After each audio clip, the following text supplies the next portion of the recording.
आज जाणून घेऊया प्रत्येक महिन्यात बाळाचे वजन वाढ कशी होते. गर्भधारणेदरम्यान बाळाची वाढ प्रत्येक महिन्याला वेगवेगळ्या टप्प्यांमध्ये होते. सुरुवातीच्या महिन्यांत वजन कमी असलं तरी अवयवांची निर्मिती झपाट्याने सुरू असते. पहिल्या महिन्यात बाळ अगदी सूक्ष्म असतं आणि वजन नगण्य असतं. दुसऱ्या महिन्यात हृदयाची धडधड सुरू होते पण वजन अजूनही काही ग्रॅमच असतं. तिसऱ्या महिन्यात बाळाचं रूप स्पष्ट होऊ लागतं आणि वजन साधारण 25 ते 30 ग्रॅमपर्यंत पोहोचतं.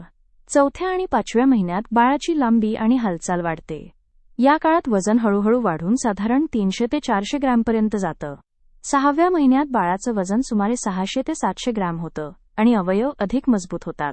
सातव्या महिन्यापासून वजनवाढ वेगाने सुरू होते.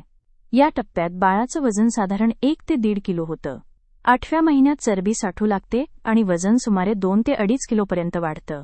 नवव्या महिन्यात बाळ पूर्ण विकसित होतं आणि सरासरी वजन 2.5 ते 3.5 किलोपर्यंत पोहोचतं. ही वाढ आईच्या आहारावर, आरोग्यावर आणि मानसिक स्थितीवर अवलंबून असते. अशीच गर्भसंस्कारची उत्तम माहिती नियमित मिळण्यासाठी आमचे पेज फॉलो करा.